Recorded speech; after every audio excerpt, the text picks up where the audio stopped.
Assalamualaikum. Welcome to the Biolish world. Today we are going to start lecture number 13 और chapter जो हमने start किया हुआ है वो है होम्योस्टेसिस।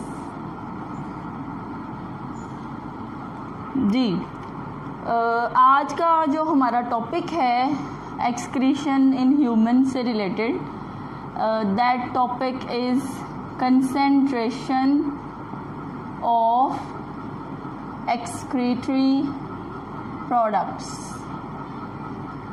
लेक्चर नंबर 12 में जो है वो हमने नेफ्रॉन का स्ट्रक्चर और नेफ्रॉन की टाइप्स को एक्सप्लेन किया था और साथ साथ हमने जो है ना वो नेफ्रॉन के फंक्शंस भी बताए थे, फिल्ट्रेशन, सिलेक्टिव री एब्जॉर्प्शन एंड ट्यूब्यूलर सिक्रीशन, और हमने उसकी दो टाइप्स बताई थी, एक कॉर्टिकल नेफ्रॉन्स और एक जक्स्टामेडुलरी नेफ्रॉन्स।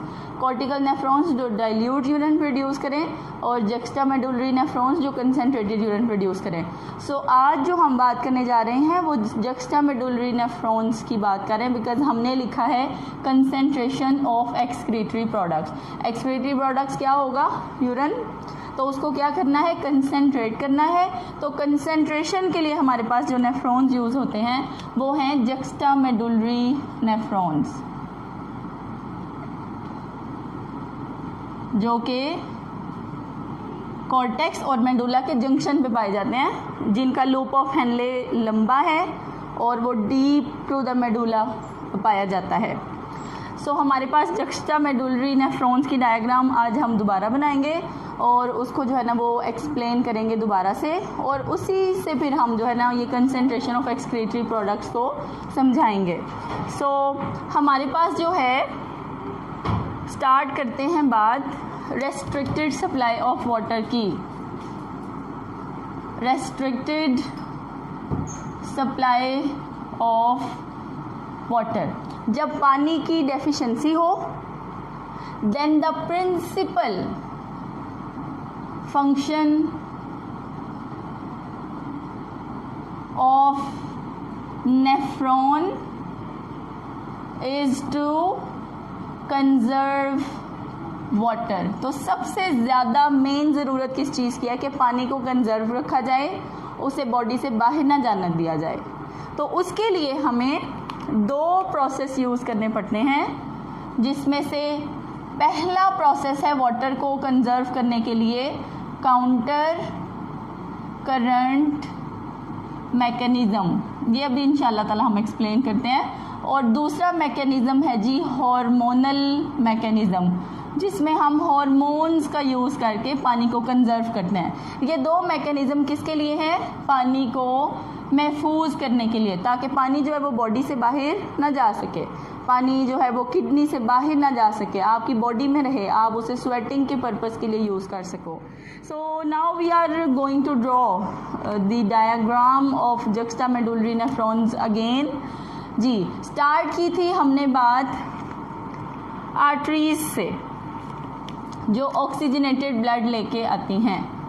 देखिए मैंने रेड शो किए हैं क्योंकि इनके पास ऑक्सीजन है। सो ये हैं जी एफरेंट आर्टीरियोल्स। आने वाली कौन सी होती हैं?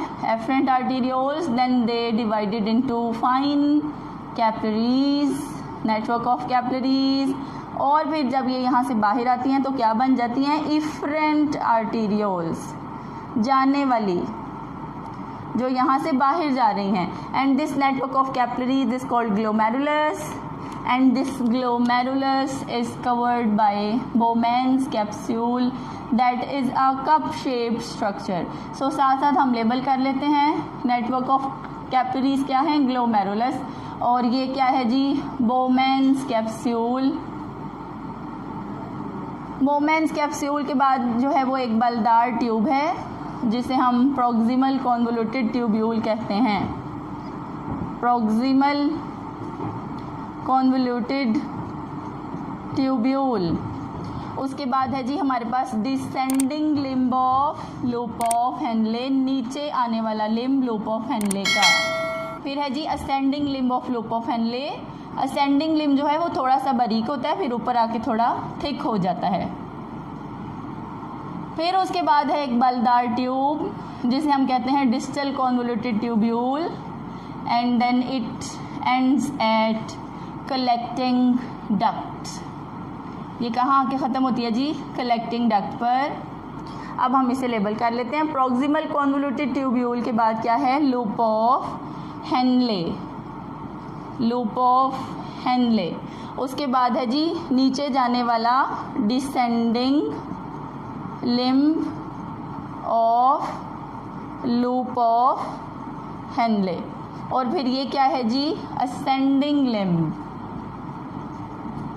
Of loop of Henle, and this convoluted tubule is distal convoluted tubule, and this duct is called as collecting duct। अब कल हमने बात ये स्टार्ट की थी कि ये ब्लड कैपिलरीज जो है ना, इनमें ब्लड का प्रेशर बहुत ज़्यादा होने की वजह से ग्लोमेरुलर फिल्ट्रेट किस में आ जाता है? बोमेन्स कैप्सूल में, और उस ग्लोमेरुलर फिल्ट्रेट में हमारे यूज़फुल सॉल्ट्स हैं, हमारी यूज़फुल शुगर्स हैं, हमारे यूज़फुल मिनरल्स हैं, जो कि हमने रीएब्जॉर्ब करके ब्लड को वापस देने हैं, ताकि ब्लड जो है ना वो आपकी बॉडी के सेल्स को यूज़ करने के लिए दे सके, बजाय इसके कि वो यूरिन में जो है वो निकल जाएँ और किसी काम भी ना आए। तो ये जो ग्लोमेरुलर फिल्ट्रेट है, ये जब आगे ट्यूब्स में से गुजरता है तो इससे रीएब्जॉर्प्शन की जाती है, लेकिन वो रीएब्जॉर्प्शन करने के लिए हमारे पास ये इफरेंट आर्टेरियोल्स दोबारा कैपिलरीज में तब्दील हो जाती हैं, और कैपिलरीज क्या करती हैं? इसको ट्यूब्यूलर सेक्शन को कवर करती हैं, इंटरमिंगल हो जाती हैं इनके ऊपर, और ये इस तरह लूप ऑफ हेनले के ऊपर भी एक नेटवर्क बनाती हैं, और उसके अलावा जो है ये यहाँ से डिस्टल कॉन्वोल्यूटेड ट्यूब्यूल के ऊपर भी होती हैं। और अब देखें, अब जो है ना वो मैं आगे इसका कलर क्या करने लगी हूँ जी? ब्लू। अब जी सारी ऑक्सीजन जो है ना, देखें हमने नेफ्रॉन को सप्लाई कर दी है। अब ये जो बन गई है ना, ये क्या है? रेनल वेन है, या अभी नेफ्रॉन के अंदर है तो हम इसे क्या कहेंगे? रेनल वेन्यूल कहेंगे, क्योंकि ये छोटी है अभी। ये हमारे पास क्या थी? जैसे हमने यहाँ आर्टीरियोल कहा है ना, एफरेंट आर्टीरियोल और इफरेंट आर्टीरियोल, इसी तरह ये क्या है? Renal venule. ये वेन नहीं है, वेन बड़ी होती है, नेफ्रॉन बहुत छोटा है, इस वजह से वेन को भी छोटा होना पड़ता है, और ये क्या बन जाती है? वेन्यूल। और फिर यहाँ से ये किडनी से वेन बन के बाहर चली जाती है। जब तक ऑक्सीजनेटेड ब्लड था तब तक मैंने रेड शो किया, और जब वो डीऑक्सीजनेटेड हो गया है, अब उसने जो है वो काम कर लिया है अपना, तो फिर मैंने उसको कैसे शो किया है? ब्लू से शो किया है। डीऑक्सीजनेटेड को मैंने ब्लू से शो किया है जी। अब देखें, ये जो नेटवर्क ऑफ कैपिलरीज है ये इंटरमिंगल हुआ हुआ है प्रॉक्सिमल कॉन्वोल्यूटेड ट्यूब्यूल पे भी, डिस्टल पर भी, और लूप ऑफ हेनले पे भी। जब ये network of capillaries loop of Henley को कवर करता है तो उसे हम वॉजा रेक्टा कहते हैं।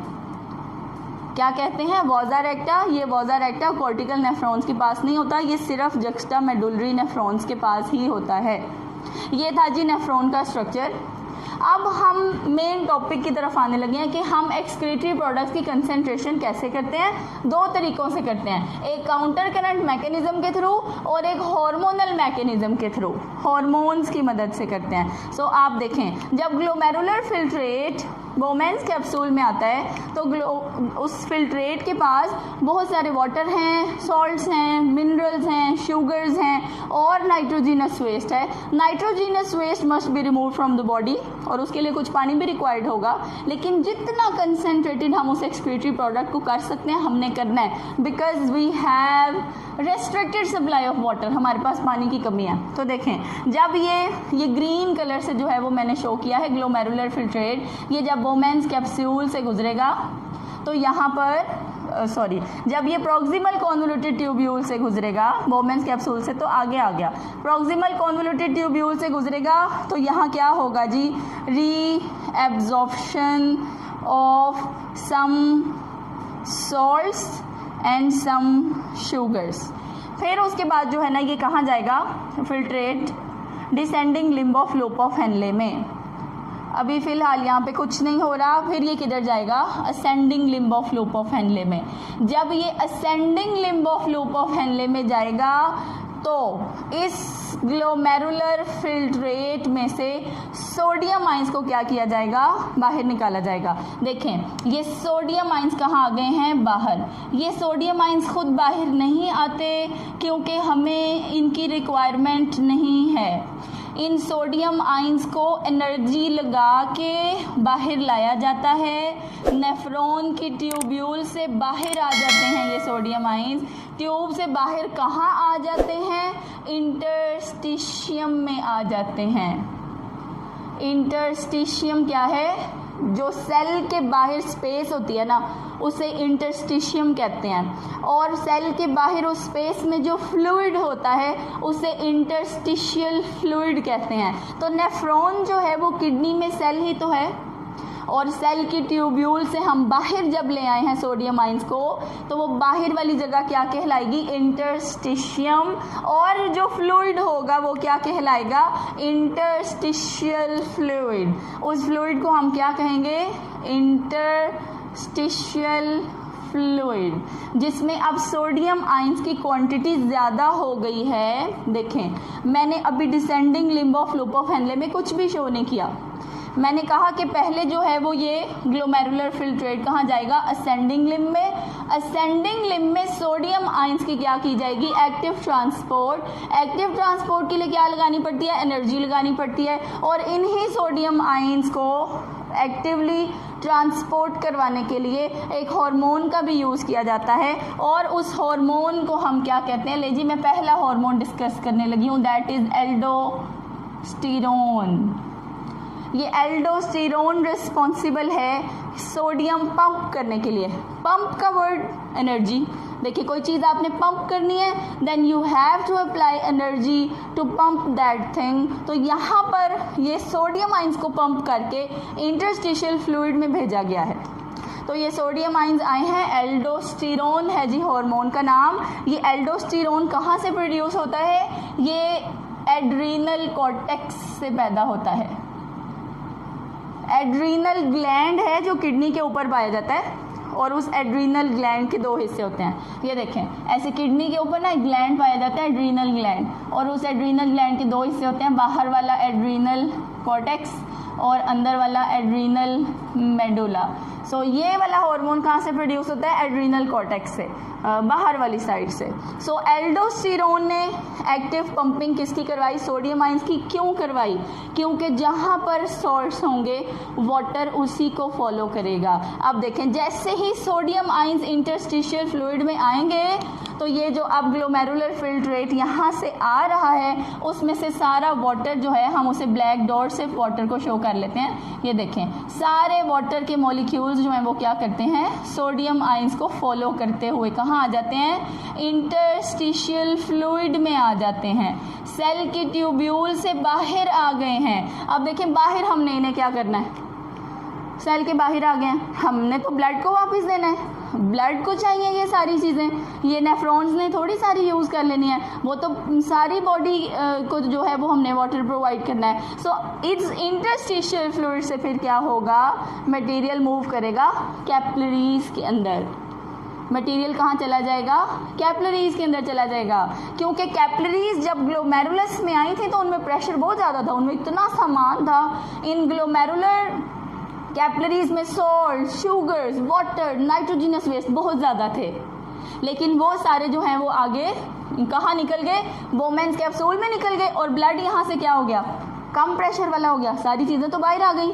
तो देखिए अब हर चीज़ की क्वांटिटी ग्लोमेरुलर फिल्ट्रेट में ज़्यादा है और इन कैपिलरीज में कम है। खून में हर चीज़ की कमी हो गई है और नेफ्रॉन की ट्यूब्यूल्स में हर चीज़ की ज़्यादती हो गई है। अब वाटर भी इंटरस्टिशियल फ्लूइड में आ गया, सोडियम आइंस भी आ गया, ब्लड तो खाली है। ब्लड ने तो सारी चीज़ें प्रेशर की वजह से यहाँ लूज़ कर दी थी, और ये देखें यही आगे कैपिलरीज बना था। तो ये कैपिलरीज के पास हर चीज़ की क्वांटिटी कम है। अब इंटरस्टिशियल फ्लूइड में क्या है, चीज़ों की क्वांटिटी ज़्यादा, और ब्लड में क्या है, चीज़ों की क्वांटिटी कम। So every material moves from higher concentration towards lower concentration by the process of diffusion as well as osmosis. So क्योंकि हम यहाँ पे पानी की बात कर रहे हैं, सो हम किसकी बात करेंगे जी, ऑस्मोसिस की। यहाँ पर ऑस्मोटिक फ्लो होगा और वाटर क्या करेगा, कैपिलरीज के अंदर वापस चला जाएगा। ये देखें, ये वाटर के मॉलिक्यूल्स क्या करेंगे, कैपिलरीज में वापस चले जाएंगे। और अब ये कैपिलरीज जो हैं वो क्या करेंगी, वाटर लेने के बाद ये मूव कर रही हैं। ग्लोमेरुलर फिल्ट्रेट अभी भी आगे जा रहा है। यहाँ से जाते हुए वाटर रीअब्जॉर्ब हो गया, यहाँ से जाते हुए सोडियम आयंस बाहर आए। ये सोडियम आयंस मैंने आपको पहले भी बताया हमें ज़रूरत नहीं है, इसीलिए तो हमने एनर्जी लगा के इनको बाहर निकाला है। तो ये सोडियम आयंस क्या करते हैं, दोबारा से ट्यूब्यूल्स के अंदर चले जाते हैं और थोड़ी सी क्वांटिटी में ये वापस ब्लड में भी जाते हैं। अब जो है वो ग्लोमेरुलर फिल्ट्रेट कहाँ पहुँचा है जी, डिस्टल कॉन्वोल्यूटेड ट्यूब्यूल में। यहाँ पर भी कुछ सॉल्ट्स और कुछ शुगर्स की रीअब्जॉर्प्शन की जाती है और उसके बाद जो ग्लोमेरुलर फिल्ट्रेट है वो कहाँ पहुँच जाता है जी, कलेक्टिंग डक्ट में। कलेक्टिंग डक्ट जो है ना वो लास्ट पार्ट है। हमने बहुत सारा, क्योंकि हमारे पास पानी की कमी थी, हम नहीं चाहते थे कि पानी बाहर जाए, इसलिए हमने वाटर की सारी रीअब्जॉर्प्शन कर लिया है। ये जो मैंने आपको शो किया, जिसमें पहले सोडियम आयंस की एक्टिव पंपिंग की, फिर उसके पीछे पीछे वाटर बाहर आया इंटरस्टिशियल फ्लूइड में, और इंटरस्टिशियल फ्लूइड से किसको वापस दे दिया गया, ब्लड को। ठीक है, ब्लड ने क्या किया, उसको रिसीव कर लिया। अब जो है वहाँ यहाँ से हमने सोल्ट्स और शुगर्स भी रीअब्जॉर्ब कर लिए हैं। अब ये जो बाकी बचा ये यूरिन होगा, एग्जैक्टली एक्सक्रीटरी प्रोडक्ट तो आ गई है कलेक्टिंग डक्ट में। लेकिन कभी कभी हमारी बॉडी जो है ना वो बिल्कुल एंड टाइम पर भी ऑर्डर दे देती है नेफ्रॉन को कि बॉडी नीड्स मोर वाटर, कि बॉडी को जो है वो और पानी चाहिए। तो फिर क्या किया जाता है, ये लास्ट कलेक्टिंग डक्ट से भी पानी रीअब्जॉर्ब किया जाता है। और वो किसकी मदद से किया जाता है, वो किया जाता है जी दूसरा। अब मैं हार्मोन जो हूँ वो डिस्कस करने लगी हूँ, पहला एल्डोस्टेरोन था, अब मैं बात करने लगी हूँ जी एंटी डायूरेटिक हार्मोन की। एंटी डायूरेटिक हार्मोन, ये है जी हमारा दूसरा हार्मोन, इसे हम शॉर्ट फॉर्म में लिखते हैं ADH।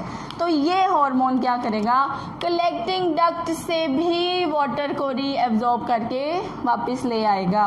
So anti diuretic hormone का फंक्शन क्या है, reabsorb water from collecting duct. यहाँ पर पानी की रीअब्जॉर्प्शन सोडियम आयंस की वजह से हुई थी, और सोडियम आयंस बाहर किसकी वजह से आए थे, एल्डोस्टेरोन की वजह से। लेकिन अब यहाँ पर तो सोडियम आयंस अवेलेबल नहीं है, दैट्स वाई अगर कलेक्टिंग डक्ट से भी वाटर वापस देना है बॉडी को तो उसके लिए फिर एंटी डायूरेटिक हार्मोन का इस्तेमाल किया जाता है। ले हमने हार्मोनल मैकेनिज्म कंप्लीट कर लिया, काउंटर करंट मैकेनिज्म भी हो गया है, लेकिन अब हम उसे ज़रा एक बार ध्यान से देखते हैं। देखें, काउंटर करंट का मतलब होता है ऑपोजिट, एक तरफ ब्लड का फ्लो और उसके ऑपोजिट फ्लूइड का फ्लो। तो ऐसा ही तो हो रहा है, हम यहाँ पे थोड़ा सा साइड पे करके इसको ड्रॉ करते हैं। देखें, ये है हमारे पास descending limb of loop of Henle, ये है ascending limb of loop of Henle, इसमें से मटेरियल जा रहा है और ब्लड की जो डायरेक्शन है वो यहाँ से वापस है।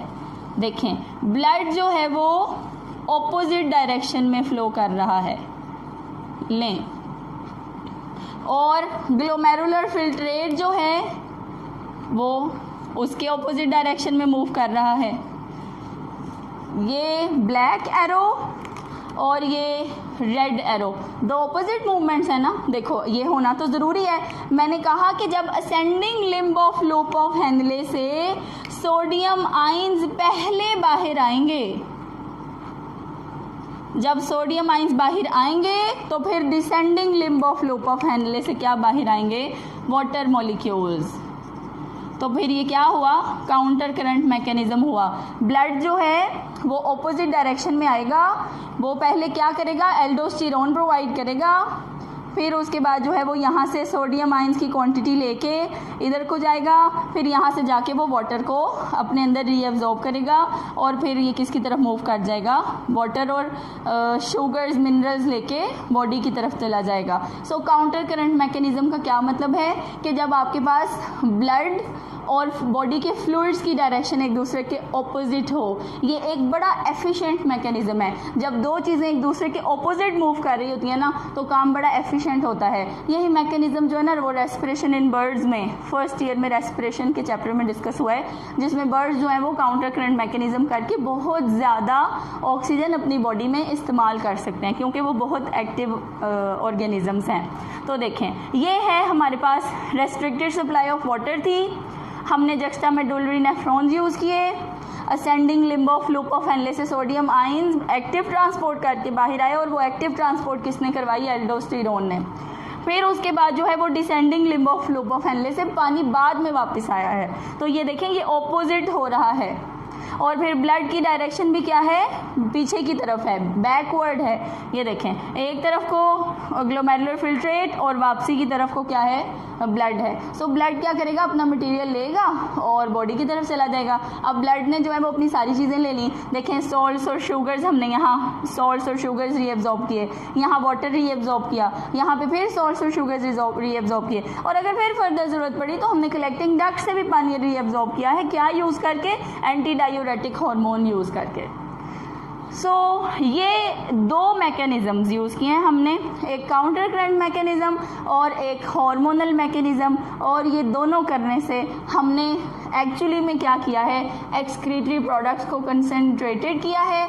अब ये कलेक्टिंग ट्यूब्यूल से भी जब रीएब्जॉर्प्शन हो जाएगी तो एंड पे जो एक्सक्रीटरी यूरिन प्रोड्यूस होगा वो कौन सा होगा? कंसंट्रेटेड होगा। ये कंसंट्रेटेड यूरिन वही यूरिन है जो गर्मियों में बॉडी से निकाला जाता है, या तब निकाला जाता है जब आपकी बॉडी में वाटर की बहुत ज़्यादा डेफिशिएंसी हो, जब वाटर की रिक्वायरमेंट बॉडी में पूरी ना हो रही हो तब। सो फर्दर लेक्चर्स के लिए आप चैनल को सब्सक्राइब करें और अपनी बुक से भी आप देख लें। आपने ये लॉन्ग क्वेश्चन के लिए याद करना है और अच्छी सी नीट सी डायग्राम आपने बनानी सीखनी है। हमारे पास पेज नंबर 14 है, कंसंट्रेशन ऑफ एक्सक्रीटरी प्रोडक्ट्स। देखेंगे है पैराग्राफ, और उसके बाद ये है डायग्राम, और उसके बाद ये है counter current mechanism, and on this page this description is about hormones. So counter current mechanism और हार्मोनल मैकेनिज्म आप यहाँ से करेंगे, और ये इसकी छोटी सी जो है ना वो डिस्क्रिप्शन इंट्रोडक्शन की दी हुई है कि बॉडी में अगर रेस्ट्रिक्टेड सप्लाई हो तो पानी की कमी हो तो ज़्यादा से ज़्यादा पानी रीएब्जॉर्ब किया जाए, और जब आपकी बॉडी में पानी की बहुत ज़्यादा पानी है, बॉडी पानी में की कोई डेफिशिएंसी नहीं है, एक्सेसिव वाटर अवेलेबल है, तो फिर ये सब कुछ करने की ज़रूरत नहीं है। फिर एंटी डायूरेटिक हार्मोन की भी ज़रूरत नहीं है, फिर काउंटर करंट मैकेनिज्म की भी ज़रूरत नहीं है। तो अब तो डाइल्यूट यूरिन प्रोड्यूस करना है, कॉर्टिकल हार्मोन्स यूज़ होंगे और वाटर क्या करेगा? बाहर चला जाएगा। और एक बहुत इंपॉर्टेंट MCQ आपको बताने लगी हूँ। देखें, ये जो ग्लोमेरुलर फिल्ट्रेट ये ट्यूब्यूल में से गुजरा है ना, इसमें से 99.5% मटीरियल जो है ना वो रीएब्जॉर्ब कर लिया जाता है। क्या कर लिया जाता है? रीएब्जॉर्ब कर लिया जाता है। कितना? 99.5% मटीरियल को रीएब्जॉर्ब कर लिया जाता है, और बाकी जो बचता है वो यूरिन होता है। इन लेक्चर्स के लिए please subscribe the channel. Thank you.